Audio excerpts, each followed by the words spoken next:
postura. Nuestro invitado, Genaro Arriagada, cientista político, fue ministro secretario general de la Presidencia, hace embajador de Chile en Estados Unidos, académico también por allá en Harvard, en UPN y en otras universidades. Y lo hemos invitado porque ha reeditado su libro a propósito de la conmemoración de los 50 años del 11 de septiembre, titulado La vía chilena a la vía insurreccional, en un libro crítico del gobierno del presidente Allende. Muy bienvenido, Genaro. La idea es que nos cuentes un poco las tesis principales y también tu percepción sobre la conmemoración de estos 50 años y podamos después abrir una ronda de conversación. Bueno, muchas gracias por la invitación. Yo de esta mesa soy el único que conocía a Jaime Guzmán. Tú también, pero tú eras más chico. Fui alumno. Yo tenía más o menos, tengo casi la misma edad que él. Y él fue compañero de mi hermana Carmen en la Universidad Católica, en Derecho. Y lo conocí, conversamos y peleamos mucho, siempre bien. Bueno, muy brevemente partir para que después ustedes hagan las preguntas que... la gente que dice de que el golpe los sorprendió, yo en general dejo de escucharlo, switch off, ¿me entiendes? Porque la verdad es que ese era un tiempo en que esto se veía venir.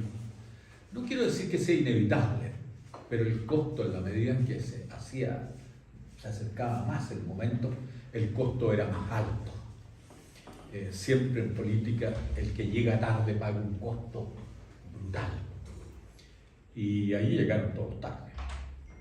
Hoy llegamos todos tarde.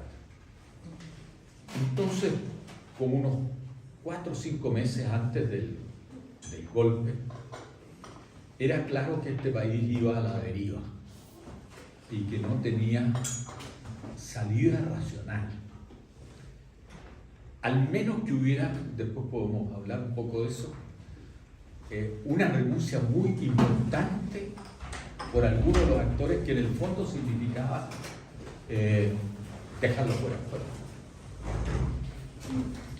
Para la Unidad Popular eso era el quiebre de la Unidad Popular, porque el entendimiento por la democracia cristiana, si era real, significaba el quiebre entre los socialistas y los comunistas.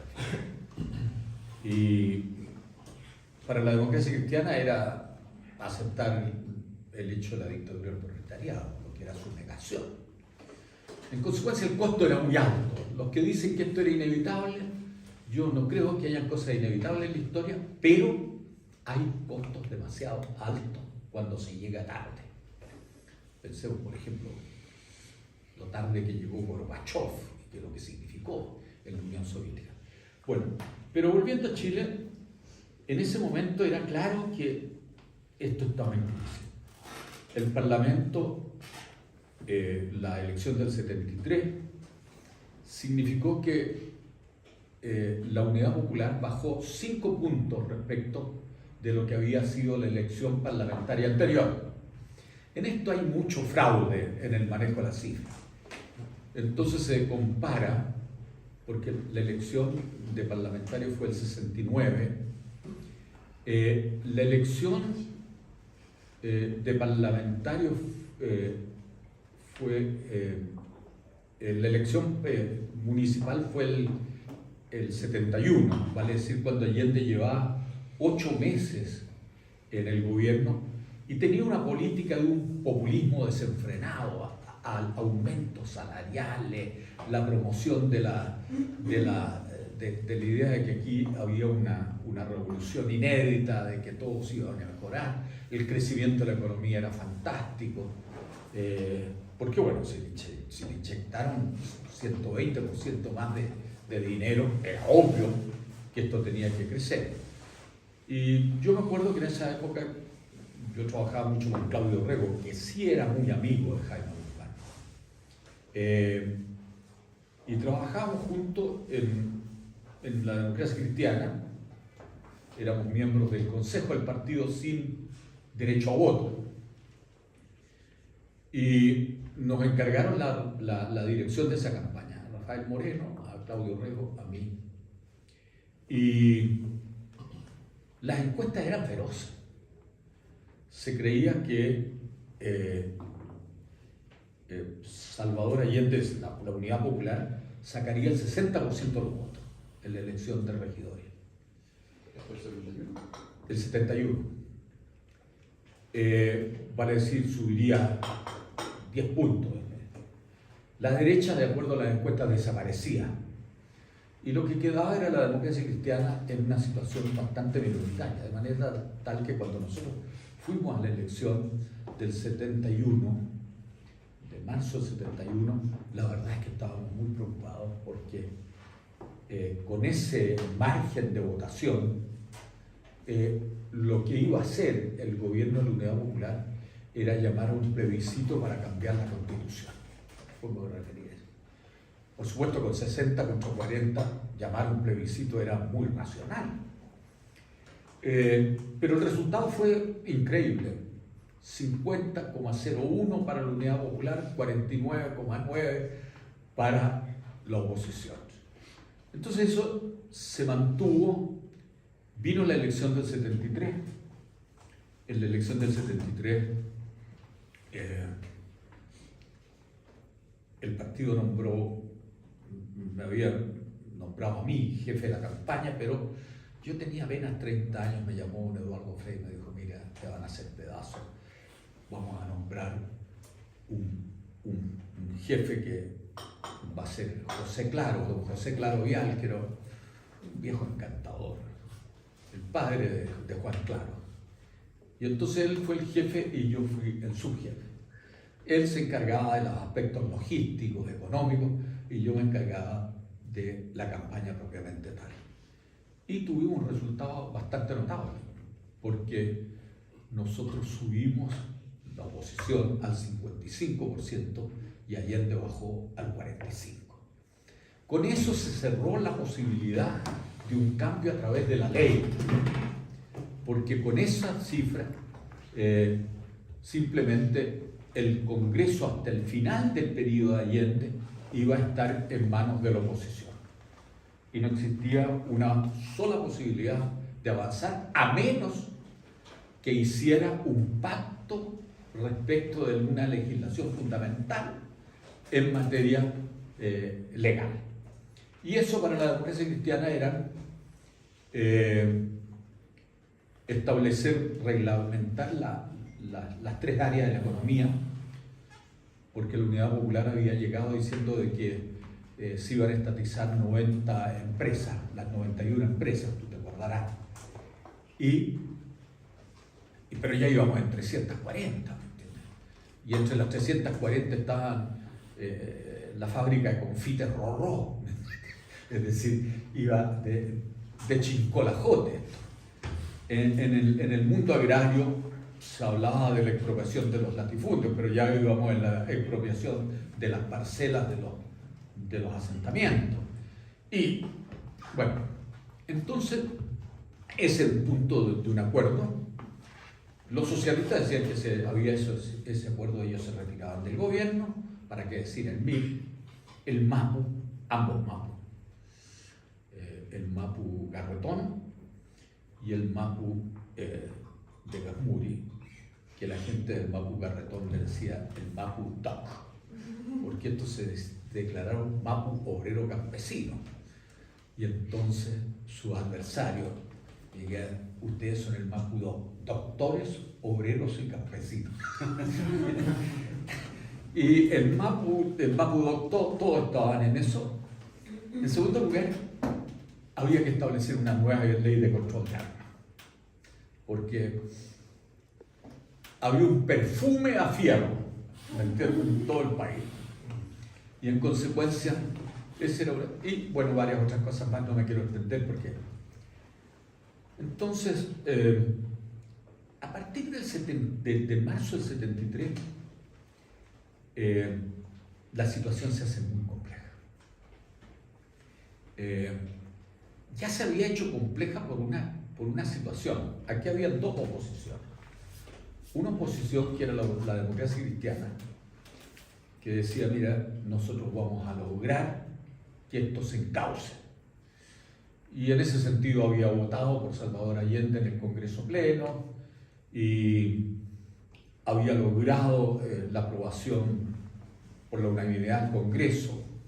Cierto que la derecha llegó un poquito tironeada, pero la nacionalización del cobre se aprobó por la unanimidad del Congreso y en consecuencia se decía por aquí va la cosa. Y por el otro lado había una gente que decía esto se agotó, la democracia se agotó.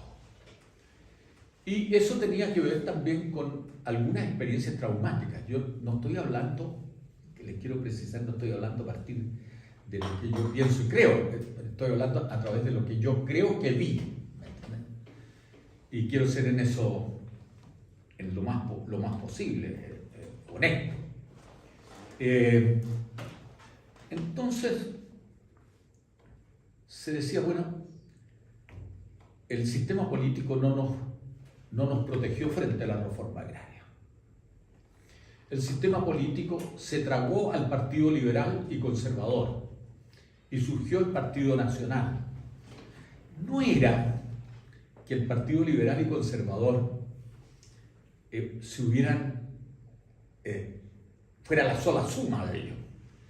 De hecho, el último presidente del Partido Liberal fue don Hugo Cepeda, que terminó muy cercano a la democracia cristiana, y en el Partido Conservador era quien fue después embajador en Brasil. Pero el Partido Nacional desapareció. El Partido Conservador y el Partido Liberal, y surgió el Partido Nacional, en donde habían tres fuerzas distintas. Una era el viejo tronco liberal, otro era el viejo tronco conservador, y el otro eran unos grupos nacionalistas, Estanquero, Jorge Prat, Sergio Onofre Jarpa, en fin. Y estos tres grupos convinieron en crear el Partido Nacional, que siempre tuvo una tensión.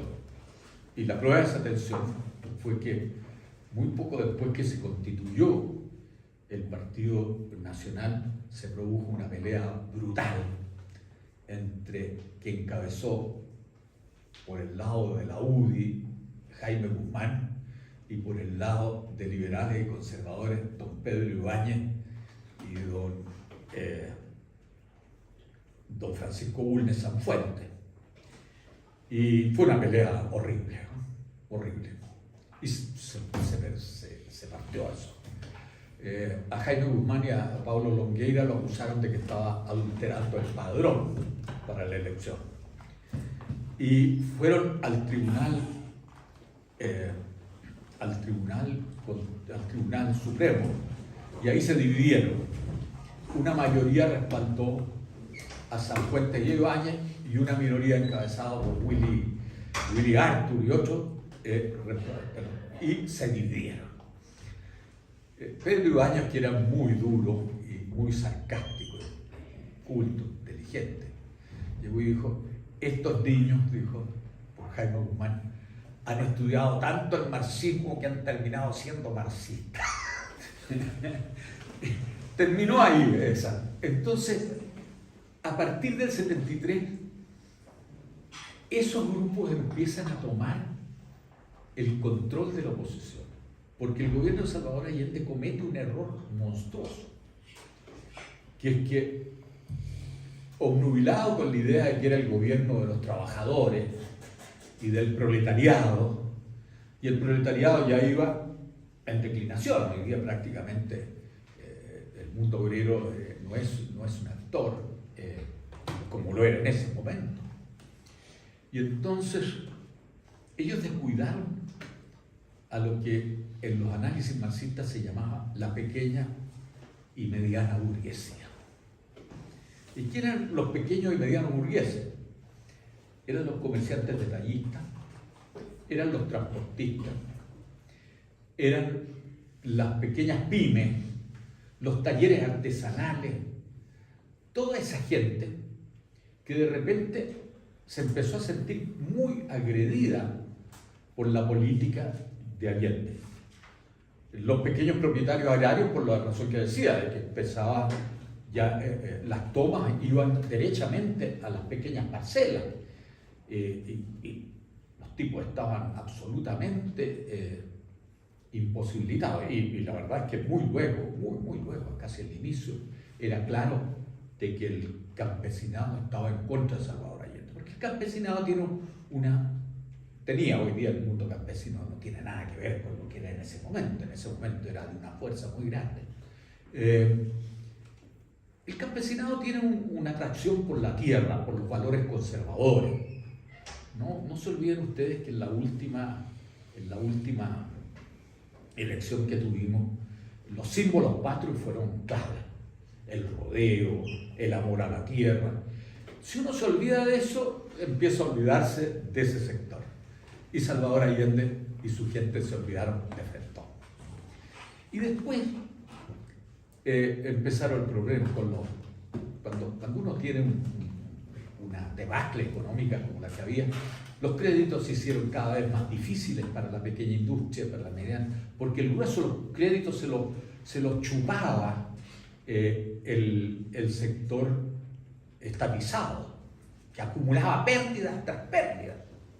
Las pérdidas del sector estatizado eran tan grandes que las empresas estatizadas consumían el total del presupuesto nacional. Es una cosa impresionante. Una inflación del el primer año bajó del 35 al 25, pero al segundo año fue 127. Y al tercer año las cifras oficiales hablaban de 320, 340, pero si uno consideraba el mercado negro, esto era el 700% de inflación, es decir, 7 veces más que la Argentina de hoy. No, esto era un caos de verdad, ustedes no se lo pueden imaginar. La situación de desabastecimiento, la pelea por un pollo en el supermercado, son cosas que uno vivió. Y todo muy... Entonces, ese sector empezó a sentirse muy atropellado. Y en un momento determinado, el gobierno, cuando se enfrentó al problema del desabastecimiento, que era inevitable, porque si yo duplico la cantidad de dinero y no duplico la cantidad de bienes, lo que se va a producir es largas colas y colas para comprar un Fiat 600, colas para comprar un refrigerador, colas para comprar pan, en fin, el país se llenó de colas. Entonces, en este cuadro, decidieron crear unas juntas de abastecimiento y precios. Y a través de las juntas de abastecimiento y precios controladas por los partidos de la Unidad Popular, se empezaron a canalizar el grueso de los productos que antiguamente vendía el comercio.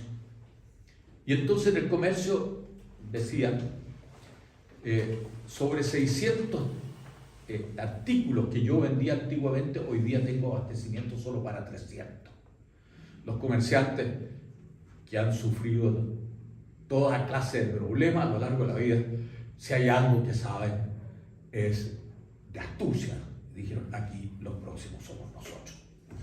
Aquí el comercio se va a estatizar y esto va a ser cierto o no, pero ese era el sentimiento profundo. Esto va a ser como Cuba, con tarjeta de racionamiento y a continuación con un gigantesco aparato controlado políticamente, repartiendo los pollos, el chancho chino, como se decía. Entonces, ese sector es el sector que va a producir el paro de octubre del 73, del 72. El paro de octubre del 72 se le califica de paro patronal. La verdad es que de patronal no tenía nada, porque los patrones, los dueños de los grandes fondos, los dueños de las grandes industrias, no podían parar, porque si paraban les tomaban la industria y los estatizaban de inmediato. Pero los taxistas manejaban eran dueños de su taxi y manejaban su taxi. El comerciante minorista era dueño de su mesón y de su local y vendía él con su familia, con su señora, vendía. Eso sí que tenían poder, el transportista, porque eso podían parar. Es decir, yo paro y me va a venir usted a tomar el camión. ¿Tiene usted un sindicato para los efectos del mensaje de guerra? Entonces, esa fue una fuerza que nadie previó en su enorme dimensión. Y ellos pararon el país por 3 semanas. 3 semanas en octubre, que fue feroz. Y Salvador Allende, en ese momento, como él era una mezcla de gran habilidad táctica, pero ninguna visión estratégica, sacrificaba siempre la estrategia a la táctica. Entonces digo, aquí, ¿cómo salvo? Llamo al ejército. Y llamó al ejército. Y entró el general Carlos Prat, y entraron los militares, y el paro de octubre en 48 horas desapareció. Salvador Allende dijo, gran triunfo. Los que analizaban la cosa de otra manera dijeron, esto es una victoria de abismo. ¿Por qué? Porque aquí Salvador Allende hizo una demostración de que este país, si entran los militares, se opera. Esa fue la lectura. En este libro está, yo tengo que pasar avisos comerciales, así que, está el detalle de eso. Entonces, ¿qué es lo que pasó? Que cuando se cerró la vía parlamentaria, lo que quedaba era una huelga general como estrategia de la oposición, y en ese caso, naturalmente, el gobierno volvió a la misma, que fue que primero llevó a los militares le dieron orden al proceso electoral. Se ha dicho en honor de Salvador Allende jugó lealmente la Carta Democrática, no participó en fraude alguno, pero estaba derrotado. Entonces, en ese cuadro se produce que Salvador Allende torpemente echó a los militares, los sacó. Dijo, ya, ustedes como quien exprime un limón, lo exprime, lo bota a la basura. Las elecciones fueron en marzo, a fines de marzo sacó a los militares. Era un error monstruoso. A mí, don Eduardo Frei, con quien en esa época yo tenía una relación de amistad muy grande con él, y nos había tocado, como habíamos estado metidos en la campaña, él se fue a veranear a Santo Domingo, y yo me fui a veranear a Santo Domingo, aquí a la Roca de Santo Domingo, así que lo veía todos los días, y no había nadie, así que era una delicia.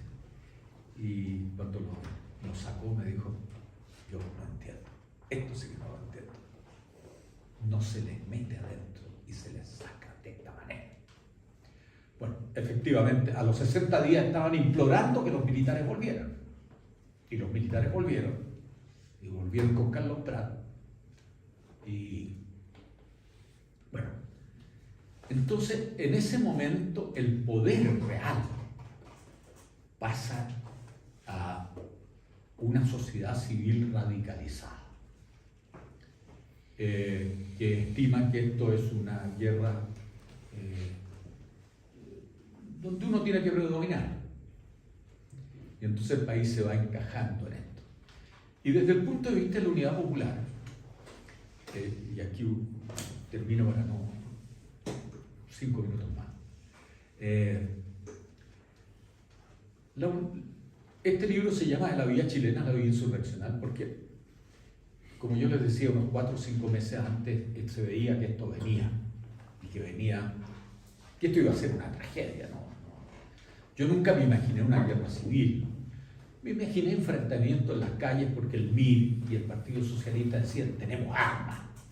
Y fue una mitomanía armada. Hablaron de armas que no tenían. Fueron irresponsables, provocadores. Y entonces, cuando Salvador Allende llega al poder, hace una cosa que fue muy impresionante. Dice, yo voy a hacer un segundo camino al socialismo, que es la vía chilena. Y ese camino al socialismo es distinto del camino de Lenin, porque el camino de Lenin era con dictadura del proletariado. Yo voy a avanzar hacia el socialismo sin dictadura del proletariado. Eso era verdaderamente una bofetada a la ortodoxia, al Partido Comunista absolutamente leninista, al Partido Socialista leninista y además en la vía armada, al MAPU, que había salido de la democracia cristiana y que había aceptado este nuevo credo, que era el marxismo-leninismo.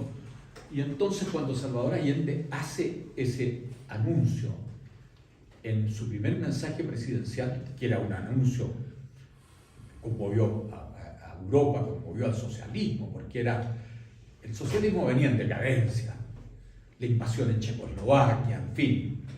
Y de repente aparece este enunciado de un socialismo con rostro humano y a través de medios pacíficos y a través de la democracia.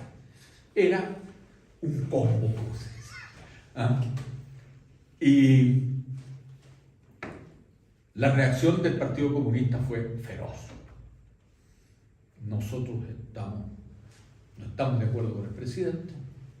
El tránsito hacia el socialismo supone ciertas leyes universales, una de las cuales es la dictadura del proletariado. Y en consecuencia nosotros no estamos con esto. El Partido Socialista fue peor, porque dijo, no es que nosotros no estemos con abandonar el leninismo, sino que no estamos por abandonar las armas. Y el MAPU procedió lo mismo. Todo esto está en este libro. Y entonces, ¿qué es lo que sucedió? Que la vía chilena, esa vía con sabor a empanada y vino tinto, desapareció sin haber nacido, porque no tuvo el respaldo de nadie. Y Salvador Allende, que no era un hombre, era un pragmático. Los comunistas, 4 años después, dijeron: Salvador Allende nunca supo mucho de marxismo-leninismo. Y cuando ya estaban en el exilio, por el año 77, por ahí. Entonces, Salvador Allende, cuando le dijeron que no, se olvidó, nunca más volvió sobre el asunto. Entonces, de ahí se pasa de la vía chilena a la vía insurreccional, a la vía político-institucional, en la cual ahí hay un esfuerzo de alguna gente socialista, de algunos asesores de Salvador Allende, Joan Garcés, que siempre tiene una cosa muy errática y terminado muy en la última, pero en ese momento era un tipo más sensato. Y alguna gente que decía, bueno, a lo mejor si esto se hace por la vía institucional, se va a hacer un camino razonable. Y ahí yo describo en qué consistía esta vía institucional. Esta vía institucional era una vía sin violencia. Los comunistas dijeron, sí, si es sin violencia sería raro, pero sin violencia, pero a la dictadura del proletariado. Y los socialistas dijeron, no, esto es con violencia y a la dictadura del proletariado.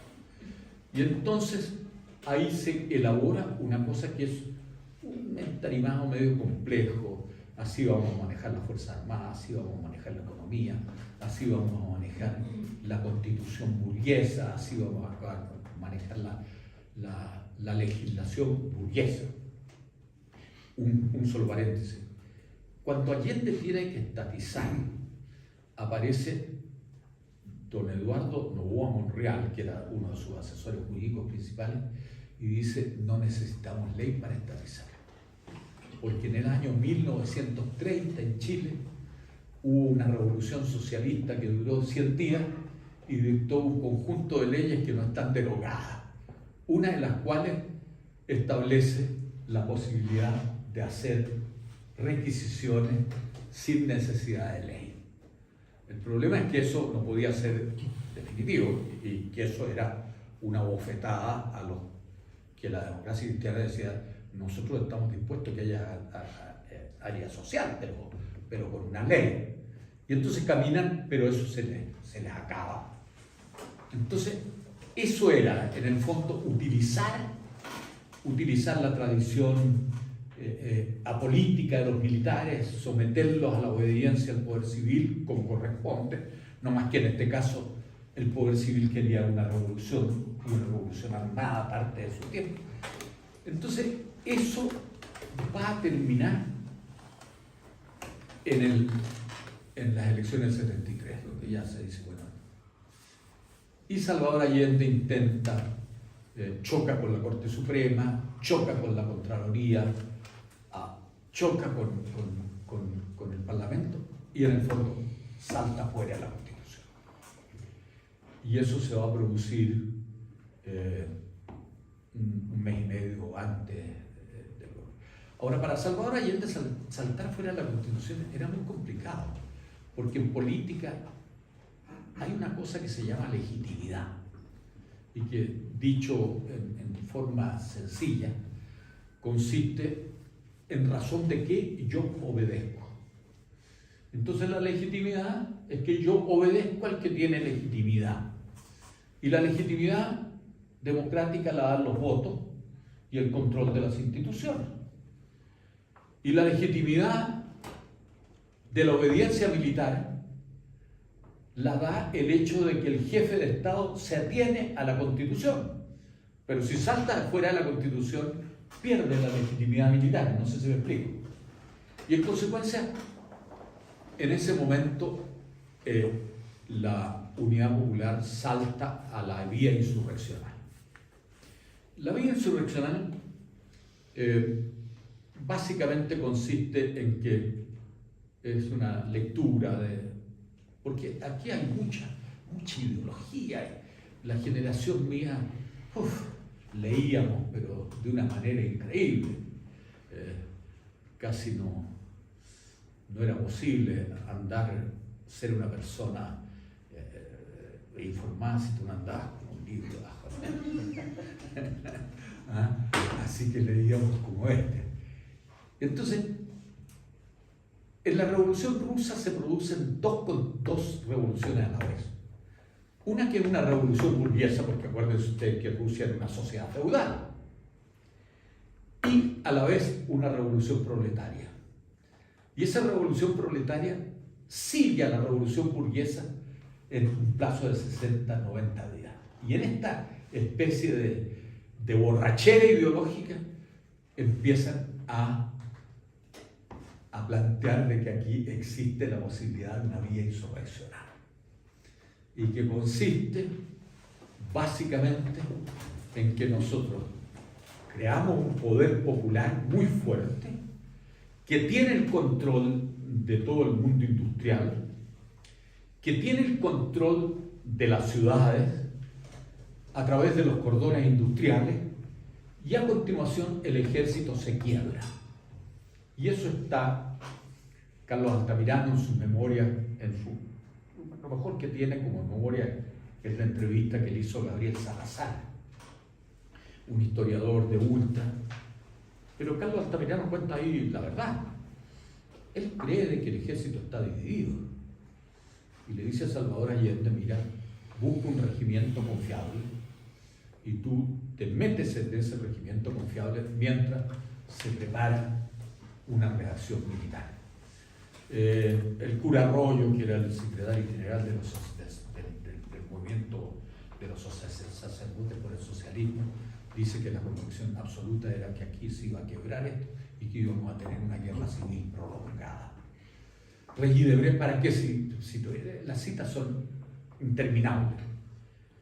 Y en consecuencia se empieza a apostar a la idea de que aquí, a esta revolución burguesa, la va a seguir una revolución proletaria donde una fracción del ejército, apoyado en la movilización, como decían, combativa de los trabajadores y apoyado en el control de los abastecimientos que le da el control del parque industrial, establecen o una guerra prolongada o un Estado socialista.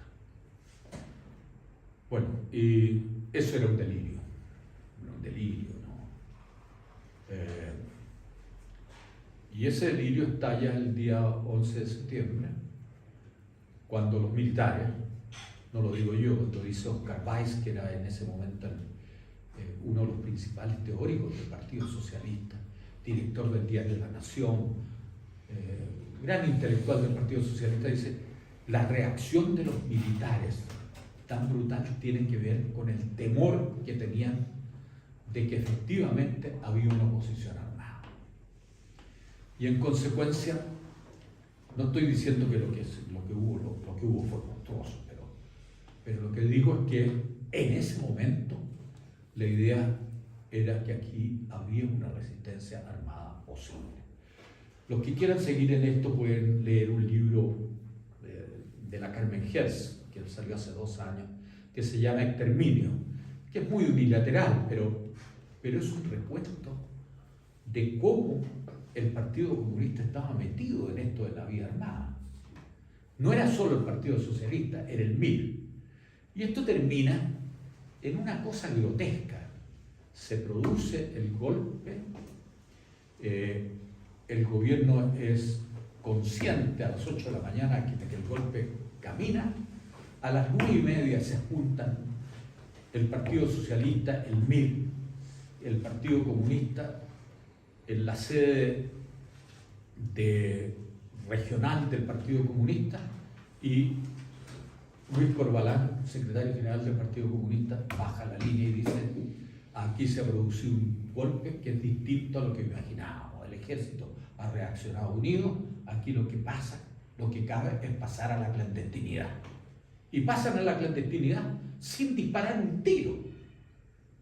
La irresponsabilidad de Miguel Enrique es que él, después de haber predicado que tenía armas, a las 4 de la tarde se informa de que Salvador Allende se ha suicidado, y según un biógrafo, habría que decir un agiógrafo, porque hace un panegírico de Miguel Enrique Amorós, que es un español que escribe, se encuentra con que Salvador Allende se ha suicidado y Miguel Enrique tiene encima de su rodilla una metralleta y no se dispara un tiro. Entonces la provocación termina en que Salvador Allende, cuando muere, hace 3 horas o 4 horas que la Unidad Popular ha dicho de que están terminados y de que no hay fuerza para resistir. Bueno, esa es la historia. De alguna manera no me meto mucho en la fase, no me meto en la fase del golpe, porque la verdad es que el libro termina con una frase que es lo único que voy a citar, porque había que ponerle término. Y entonces digo, cada vez más y en la medida en que la resolución del dilema planteado, o reforma o revolución, era más urgente, se iba traduciendo hacia el exterior la imagen de que la dirección política superior más cercana al presidente estaba paralizada, atónita ante la disyuntiva que ella misma había contribuido a crear en casi 3 años de opciones políticas. En el intertanto, la situación del país se deterioraba aceleradamente y en todos los campos. El 11 de septiembre el gobierno de la Unidad Popular fue derribado por un golpe militar. Es punto final. Bueno, estoy abierto a las preguntas que ustedes quieran hacer.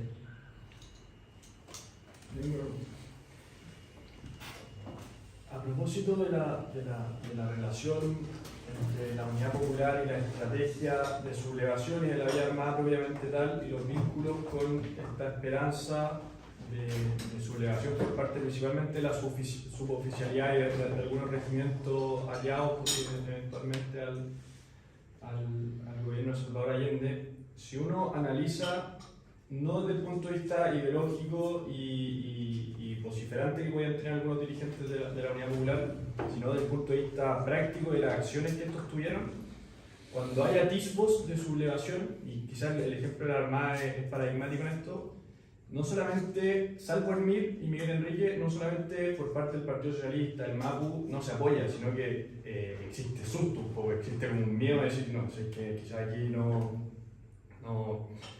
vamos a ir con esto. En cuanto a apoyar a su oficialidad, por ejemplo, cuando se le dice a Altamirano y a Barretón de que hay suboficiales de la Armada que están dispuestos a tomarse los buques y apresar a los oficiales.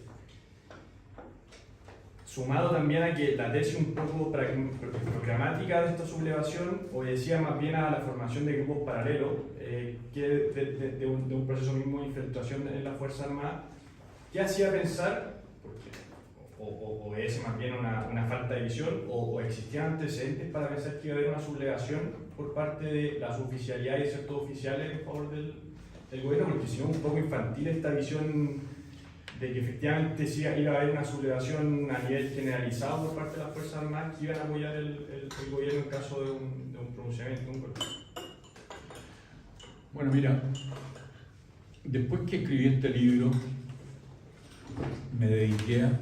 porque todos somos bichos raros. Yo cuando estoy desorientado leo, y leo mucho. Y entonces me dediqué a leer sobre los militares, porque a mí me había sorprendido.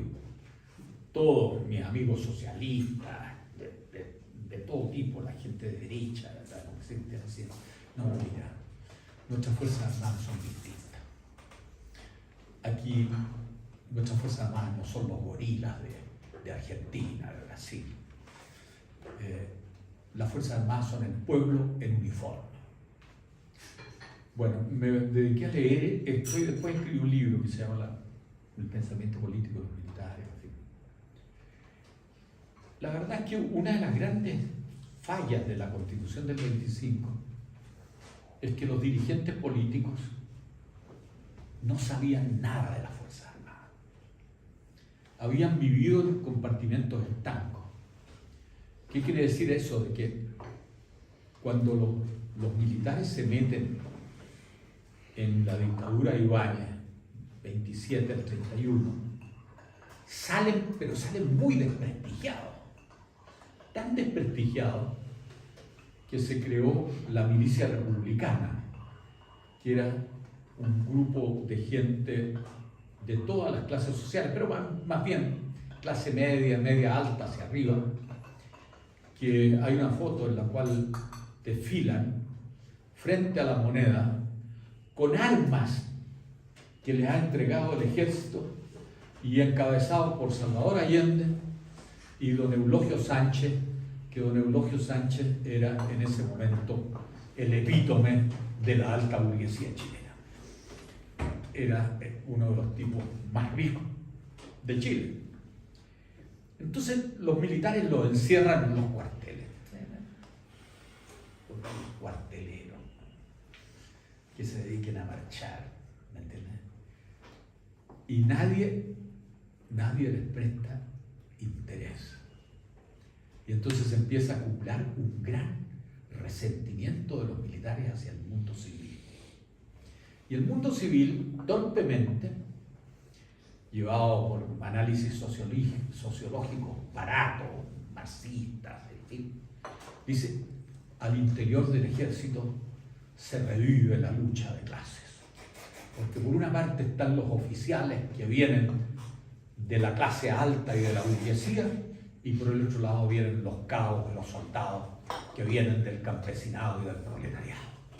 Y en consecuencia aquí, en el momento de un quiebre, el ejército se va a quebrar en razón de sus orígenes sociales.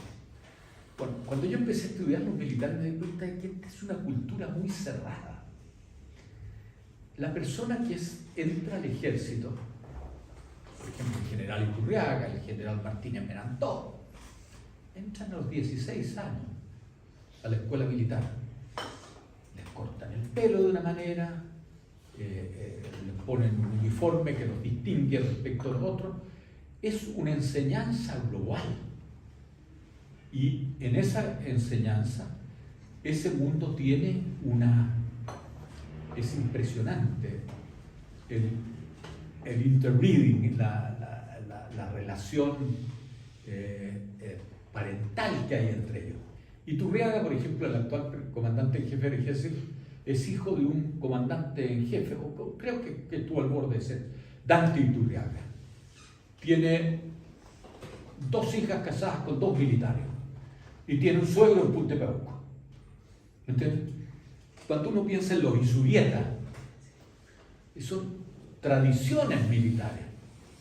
Si uno piensa en Cheire, el padre de Cheire, don Emilio Cheire, fue general, un tipo muy, muy querido en las Fuerzas Armadas.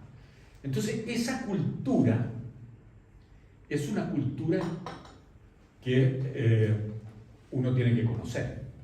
Y si uno llega a la brutalidad de llegar y decir, mira, nosotros vamos a quebrar el ejército porque eso está aquí en algunas partes, porque el origen social de los soldados es el campesinado, eso es estupidez. ¿Me entiendes? Entonces, cuando el ejército reaccionó como un solo hombre, de arriba a abajo.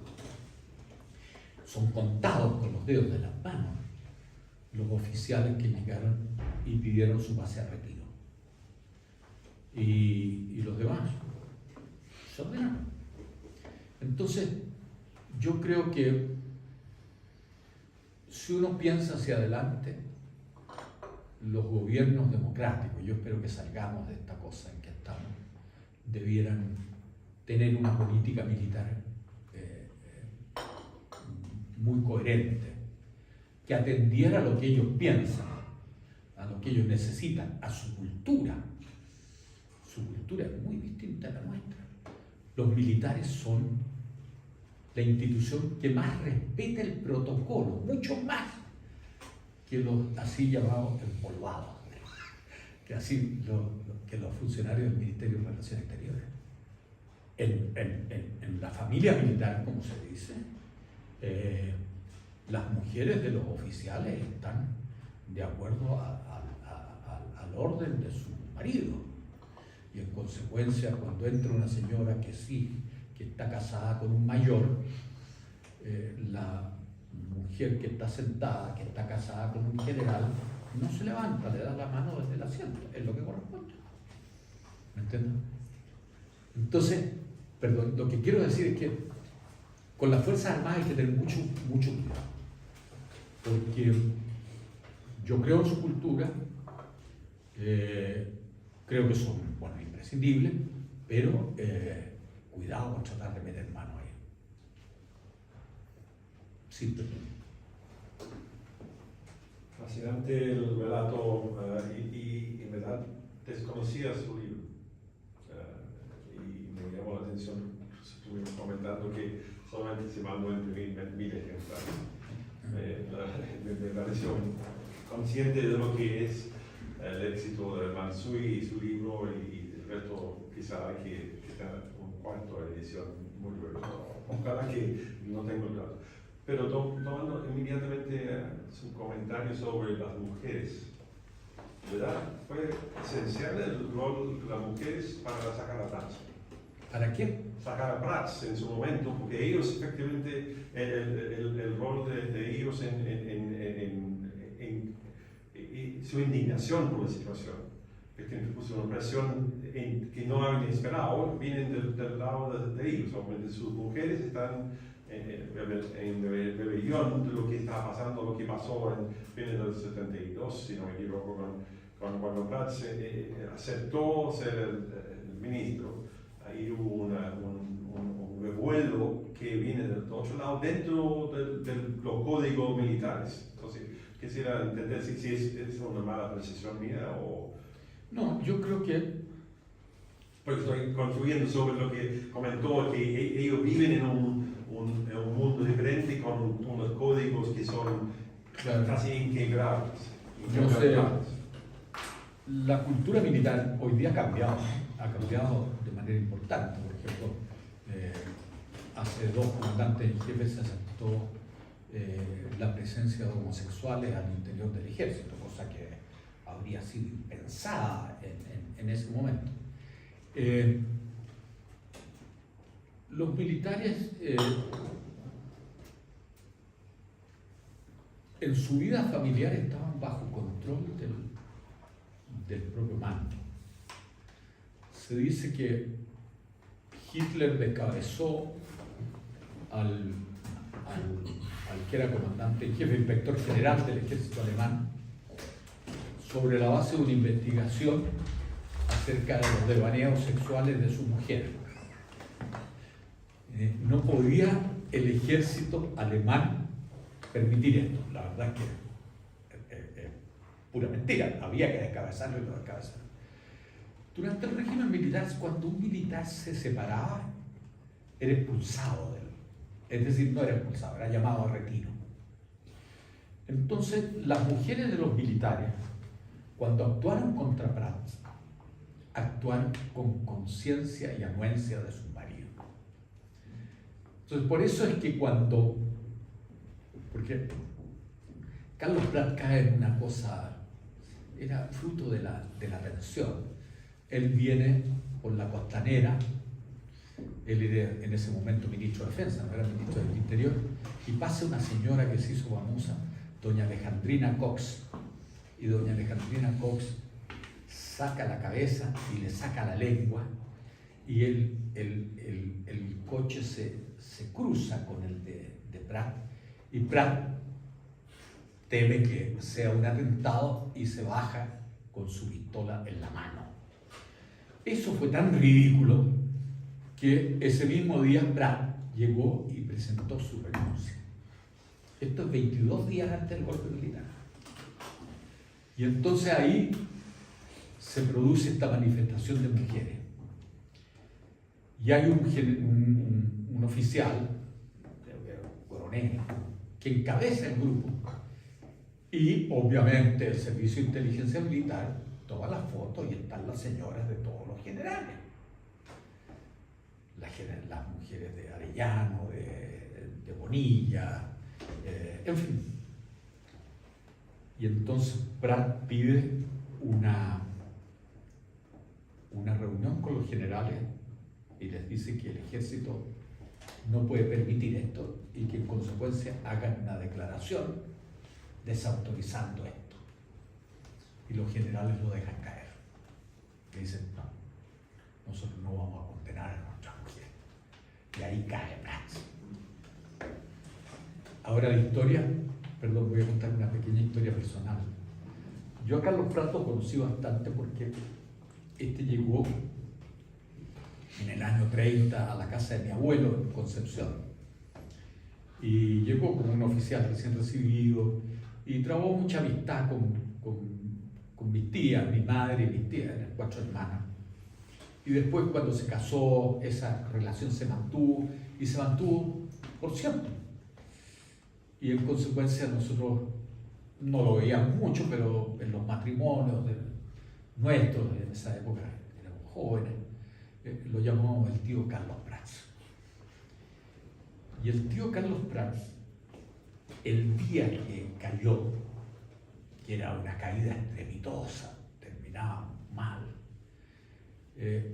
mis tías, tres de ellas eran de derecha, pero muy amigas de la mujer de Carlos Prats, y mi madre deciden irla a visitar. Entonces la llaman y dicen, Monona, queremos irla a ver. Perfecto. Llegan y, bueno, la recibió ella en la casa de aquí, el presidente Rasle, esa época estaba. Y ella les dice, estos han sido días tan amargos. No sé qué habría sido de nosotros sin el cariño de Augusto y la Lucía. Y eso no me lo cuenta nadie. Eso absolutamente. No sé qué habría sido de nosotros sin cariño. Y avala esta historia el hecho de que en ese momento Salvador Allende tiene que nombrar a un comandante en jefe y nombra a Carlos Prats. Y como es para volver a la cosa de la incultura militar, el aparato militar, el encargado militar del MAPU, que vale nada, llega y dice, el nombramiento del general Pinochet es un avance de la causa popular. No sabía nada, ¿me entiendes? Sí, perdón. Tomando de sus palabras un poco para poder ejemplificar lo que usted decía, esta relación dentro de las Fuerzas Armadas y de Orden, mi papá, que es oficial de Carabinero en retiro, se casó con mi mamá en el 97 y para poder casarse él tuvo que pedir permiso a su superior y fueron a visitar a mi madre oficiales a la casa y hablaron con sus papás y de ahí le dieron la autorización. Claro, por supuesto. No, es que por eso nosotros no sabemos lo que es la cultura militar. Un oficial de ejército y un oficial de carabineros hoy día es distinto. Hoy día desapareció eso. Pero estamos hablando que esto regía hasta hace 20 años atrás. 97 fue. ¿Ah? 97 fue. 97. Por eso te digo.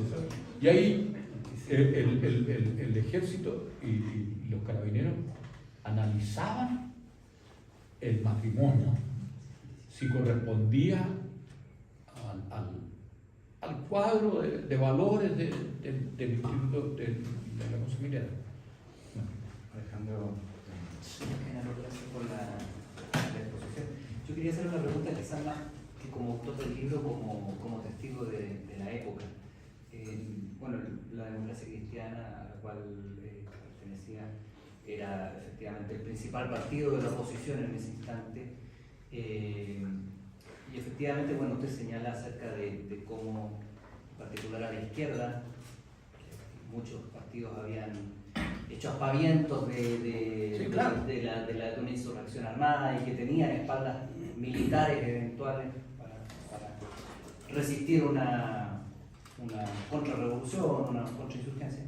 Y quería preguntarle cómo encontró el 11 de septiembre a la democracia cristiana a ese respecto, porque siendo el principal partido de la oposición, hoy día sabemos a posteriori, por ejemplo, de la existencia de este grupo de los 13 que no firmaron, o sea, declararon de manera, en ese entonces, privada su oposición a la línea principal que era representada por Rodríguez Montalva, y la propia democracia cristiana, a la vez, yo creo que como un símil del Partido Nacional, tenía ciertos pequeños cuadros, yo no diría cuadros armados, pero así como el Partido Nacional tenía el Comando Rolando Mátula, la Brigada Juan Villalonco, que tenía la DC.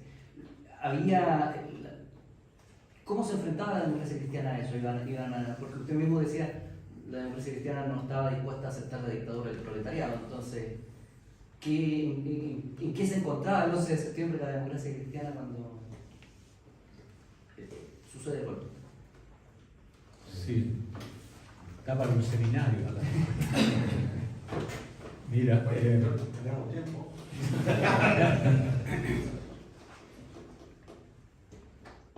la democracia cristiana y en general los partidos de inspiración cristiana que no tienen una base social sólida. Por ejemplo, el Partido Conservador era de inspiración cristiana, pero tenía una base social que era el gran mundo agrario, y la democracia cristiana va a tener siempre una contradicción. Está la contradicción entre una idea de una revolución en libertad hecha con cuidado, con respeto de la ley, que encabeza Eduardo Frei. Pero por el otro lado le sale desde su interior una fuerza que encuentra su origen en la izquierda cristiana, la teología de la liberación, en fin, y que agarra una velocidad brutal. Y entonces ya la democracia cristiana del 69 está muy quebrada entre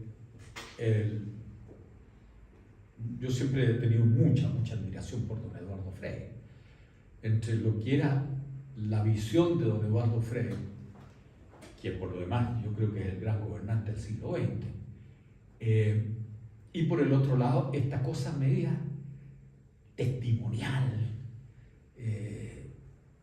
de Bosco Parra, de Tomás Julián. En esa época todos hemos cambiado, ¿no? Pero era una cosa muy crítica.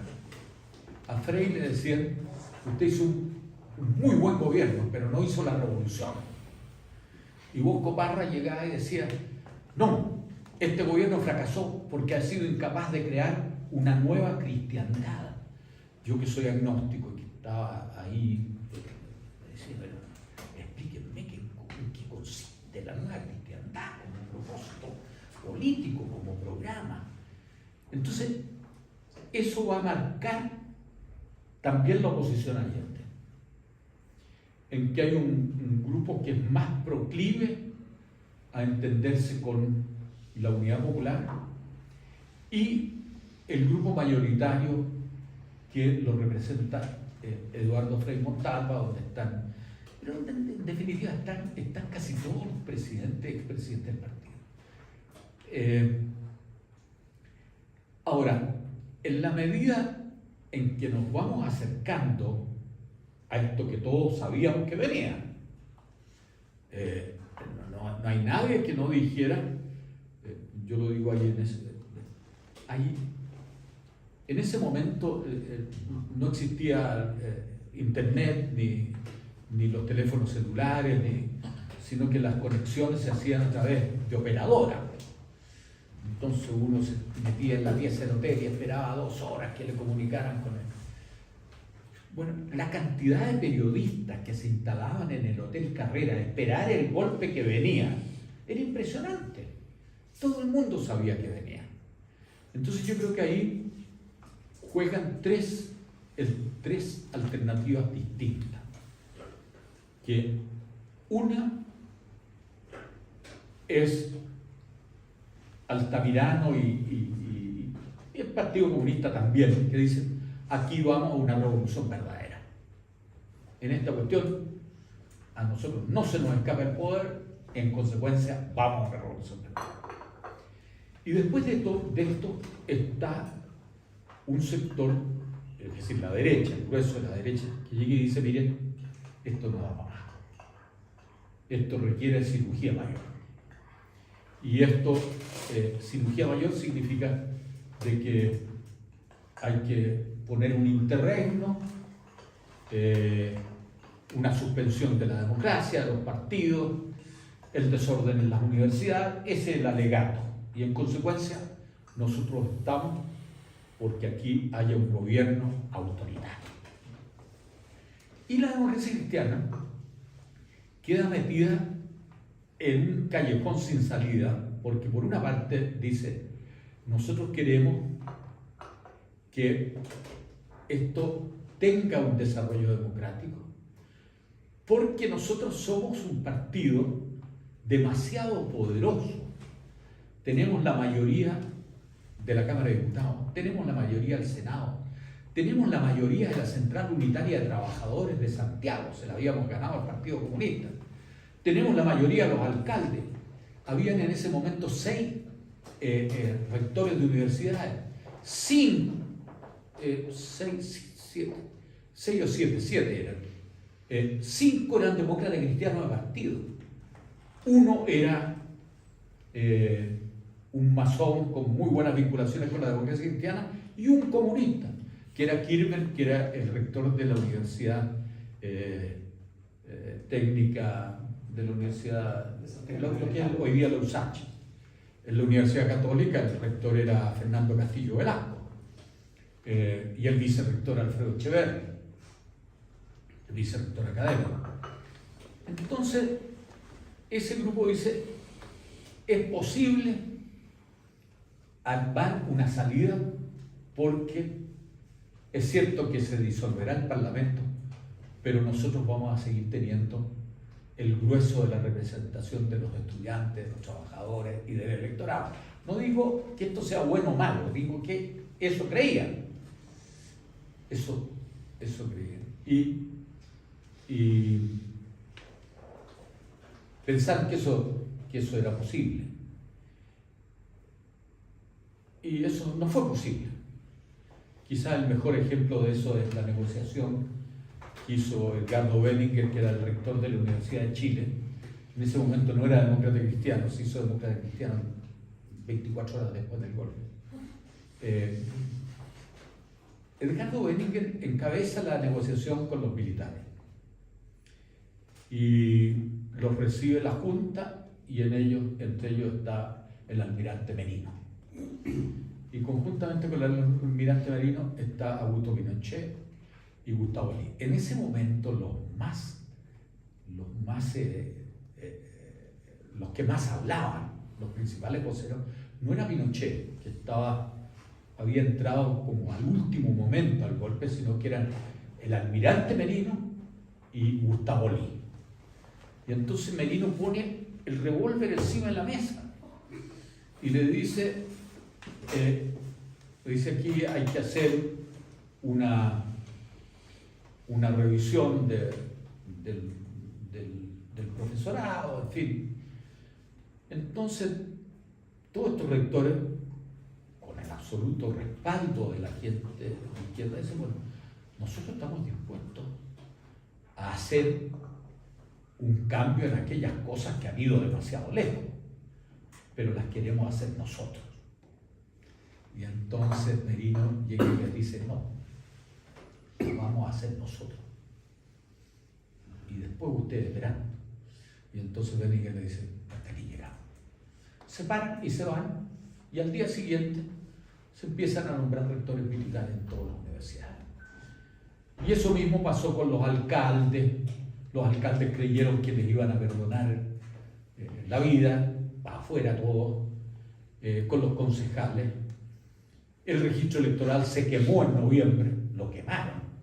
Es decir, no era cosa que se pudieran llamar a elecciones, sino que se quemaron. Y entonces, mi sensación es que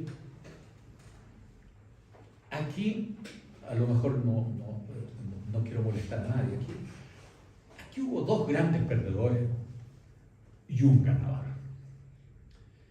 El gran perdedor, uno de los grandes perdedores, es la Unidad Popular, porque ellos le prometieron al país una revolución y lo que le entregaron fue una contrarrevolución militar conservadora. Entonces mi punto con ellos es que ellos tienen que asumir que su error, la concatenación de fracasos que está aquí, hace que ellos no puedan llegar y decir, no, esto es culpa de 4 militares que cayeron desde Marte en Chile y se pusieron de acuerdo y dijeron, oye viejo, ¿por qué no damos un golpe militar? No, esta cuestión venía un deterioro del cual ellos eran parte.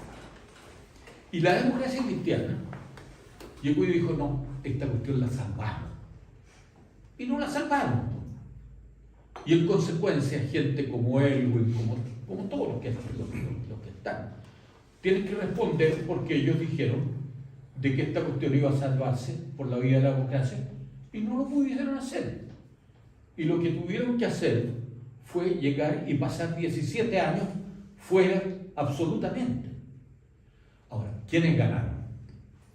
Ganaron los que no querían un gobierno democrático, sino que querían un periodo que tampoco nunca se imaginaron, 17 años, que permitiera, en las palabras de ellos, reconstruir la república.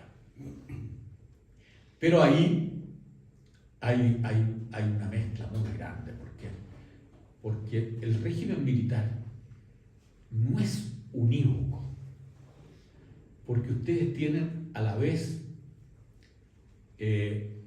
un conjunto de gente que quiere una revolución económica fundada en el neoliberalismo y en consecuencia en una visión de la ética utilitaria, y por el otro lado tienen una vertiente fuerte de humanismo cristiano, de lo cual es parte Jaime Guzmán, más corporativista, y eso van a chocar durante un tiempo hasta el momento en que llegan a entenderse. Y eso pasa en el mundo empresarial, entre los que quieren que haya una apertura, porque la economía chilena tenía aranceles del 300%, entonces esto era imposible, el sistema económico estaba agotado, pero el grueso industrial dice, no, hagámoslo gradualmente. Y eso es lo que piensan durante el primer año y medio Raúl Sáez, que es el principal conductor económico, hasta que llegan los Chicago. Cuando ya llegan los Chicago, ahí entra Jorge Caguas, que había sido demócrata cristiano, muy católico, amigo mío. Yo lo conocí en el tiempo de Frei, era asesor económico del presidente Frei.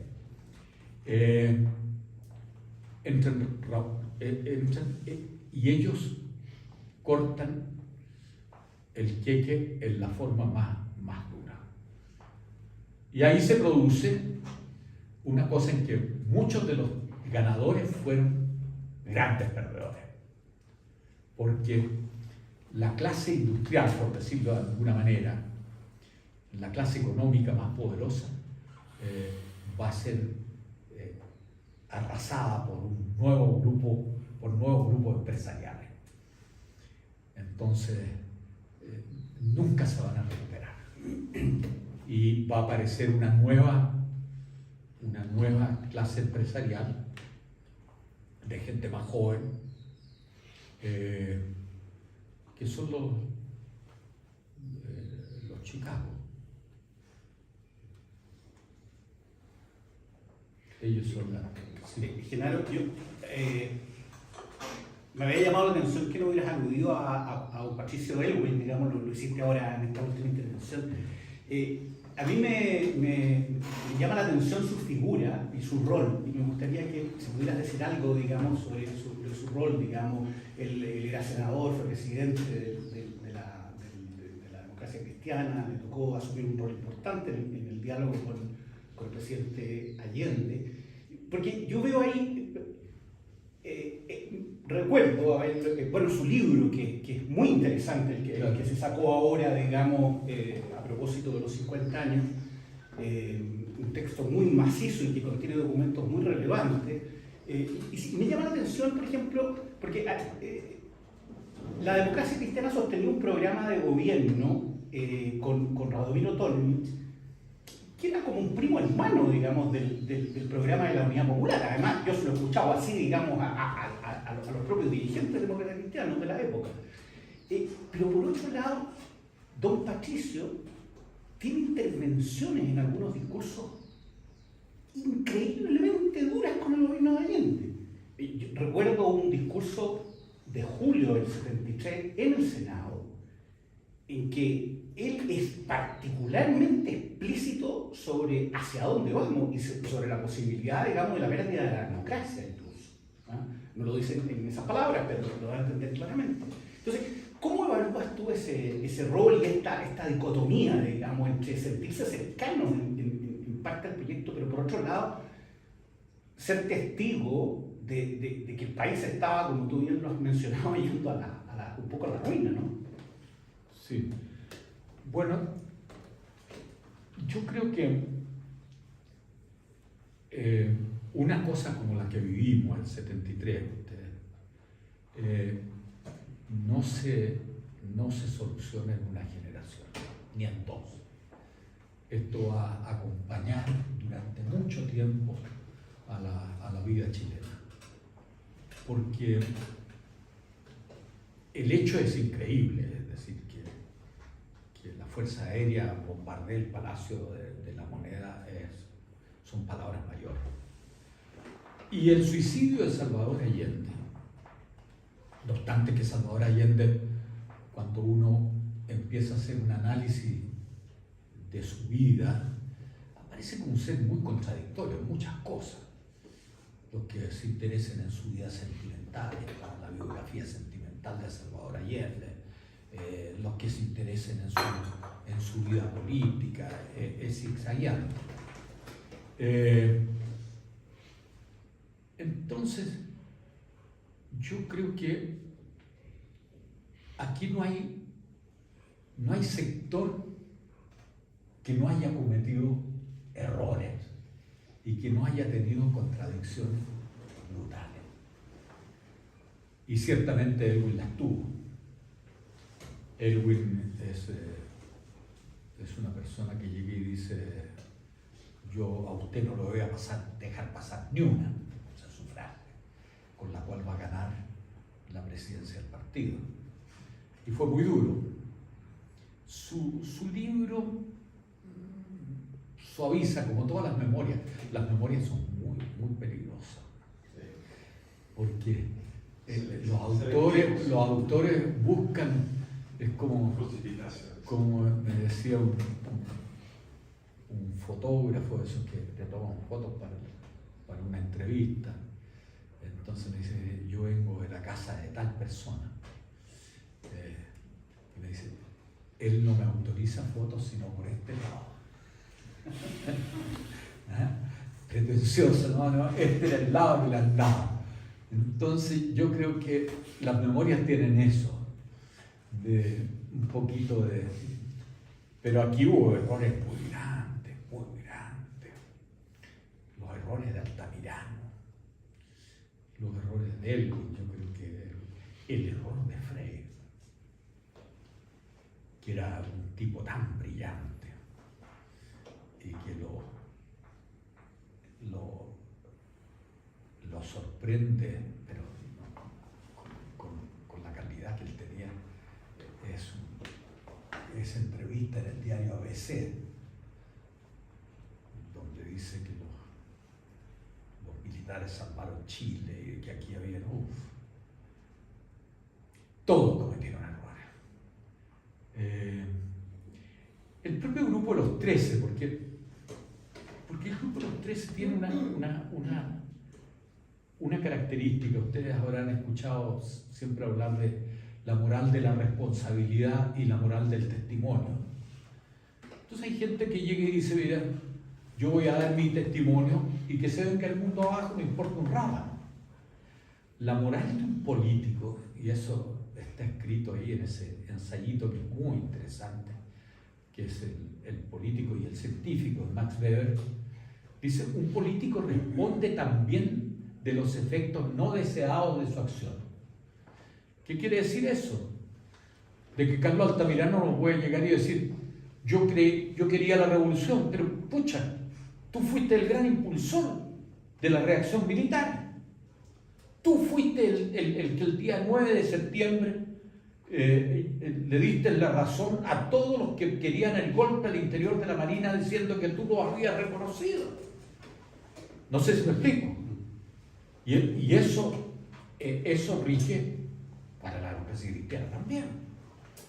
La democracia cristiana dijo, es que nosotros queremos... No. Ustedes querían, pero la verdad es que el resultado fue, ustedes no pueden limpiarse las manos. Aquí hay 17 años en los cuales ustedes estuvieron fuertes. Entonces, y yo creo que la derecha también, porque la derecha también tiene que sacarse su culpa. Porque yo cuando estaba en la universidad, en el año 60, entré a la universidad en el año 60, en la Escuela de Derecho de la Universidad de Chile, éramos un grupito chiquito de estudiantes, deben haber sido 20.000 estudiantes universitarios, hoy día son 1.200.000. Como decía, las universidades eran 7, no más. Nos conocíamos. Entonces, cuando empezó la represión brutal, uno no podría decir, yo no supe, porque eran compañeros tuyos que desaparecían. Yo te digo, se ha citado mucho el libro de Claudio Gimeno y de su mujer, esta niña Moore, que es Gimeno, es un abogado más bien de derecha, pero que su padre, Claudio Gimeno, lo tomaron preso, estaba con Allende, lo tomaron preso y desapareció. Bueno, pero yo conocía a los Chadwick, conocía a Gimeno porque había estado en el Barros Arana igual que yo. Era imposible no saber. Entonces, aquí, si uno quiere pensar hacia adelante, yo creo que primero dejar tranquilo a Salvador Allende, porque Salvador Allende no es que sea un tipo impecable, porque no lo es. no es un tipo que sea un gran teórico, no es un tipo que haya sido un buen gobernante, pero su sacrificio lo redimió. Y su sacrificio tuvo un efecto muy complicado que hizo que no se discutiera más su gobierno. Y entonces, cuando uno, estoy hablando años 74, 75, con Claudio Rego, con Claudio Rego padre, tratábamos nosotros con la izquierda de discutir, no, pero Salvador Allende. ¿Me entiendes? Entonces, el sacrificio de Salvador Allende fue el manto tras el cual se inscribieron todas las sinergias, de las cuales este libro cuenta. ¿Entiendes? Entonces, mientras tengamos a Salvador Allende en el medio, yo creo que aquí hay que dejarlo tranquilo, perdónenme, tal vez en eso vas a tener que cuidar la grabación. Dejarlo tranquilo para discutir su gobierno, porque su gobierno fue un desastre. Fue un gobierno que llegó y destruyó la economía de una manera brutal. Salvador Allende en los últimos 60 días tuvo 3 ministros de defensa en medio de una crisis militar. Tuvo a Carlos Prat por 13 días, tuvo a Clodomiro Almeida por 18 días y tuvo a Orlando Letelier. ¿Qué tipo de gobierno es ese? Un tipo que llega y tiene una crisis militar y se manda 3 ministros distintos en defensa. Un tipo que llega y comete errores tan grandes como el nombramiento de Gustavo Lee y el nombramiento de Pinochet. Hay que leer las memorias de Carlos Prats, cuando Salvador Allende, 3 días antes del golpe militar, le dice: ¿y usted no cree que va a haber sectores del ejército que van a estar con nosotros? Entonces Carlos Prats le dice: no creo, le dice. ¿Y usted cree que Augusto Pinochet está en las memorias de Carlos Prats? Augusto Pinochet y Gustavo Lía, los cuales yo nombré, ¿no van a estar? Por favor. Entonces, aquí hay una cantidad de errores monstruosos. Y en la medida en que nos acercábamos al abismo, la rectificación era más cara. ¿Entiendes? Era más cara. Que es un poco lo que está pasando hoy día. En el sentido, creo que lo de hoy día es nada con lo que es la Unidad Popular. Nada.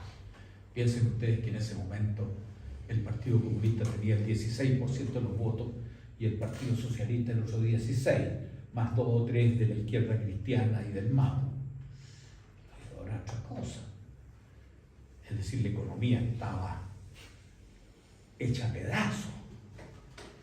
Las gerencias de las industrias habían sido desmanteladas. Donde había un gerente general, le mandaban un interventor que difícilmente había completado sus estudios de Derecho o de Economía. Entonces, no, esto es muy distinto, ¿no? Verdaderamente es muy distinto, pero esa es mi sensación, de que aquí uno tiene que llegar y asumir que una tragedia de estas dimensiones, porque son, después de todo, hay una cantidad de gente que, claro, uno puede decir, pero ¿quién soy yo para decir que el perdón? Yo afortunadamente no tengo ningún familiar que haya sido ejecutado, pero ¿quién soy yo para imponer un perdón? ¿Me entiendes? Y hay gente que en esto de las víctimas, hay algunos que son muy nobles, como por ejemplo Jimeno, y hay otros que son pozos de odio. Pero, ¿cómo vas a criticar? Un tipo que llegó y fusilaron a su hijo. Entonces estamos metidos en eso. Y no vamos a salir fácil, pero vamos a salir. Yo quería Estando en la sala de Jaime Guzmán y su mención de Jaime y su hermana, que creo que está en la universidad, ¿cómo pasó usted y Jaime esa época? Porque me da un vínculo, porque él obviamente salió después como líder en el ámbito filosófico y obviamente la Constitución, pero hay un interludio, quizás estaban 2 o 3 años cuando estaba claramente en distintos bandos políticos y también obviamente en discusión. ¿Cuál fue su relación con él durante ese periodo? Bueno, primero fue siempre cordial. Incluso como 15 días antes de que fuera asesinado, estuvimos en un programa de televisión donde estábamos en perfecto desacuerdo. Pero a la salida yo le dije a mi mujer, oye, invitemos uno de estos días a comer a Jaime Guzmán. Jaime Guzmán era un tipo excepcionalmente inteligente, sin duda, y tenía un carisma especial, la gente lo seguía, en fin. Yo tengo dudas de que, bueno, pero no quiero seguir en eso, yo tengo dudas de que realmente él creyera que esto tenía una salida democrática. Yo creo que él creía que esto requería un periodo, por lo menos mediano, de un gobierno fuerte. Y eso por lo demás lo escribió, no es una cosa que yo esté inventando.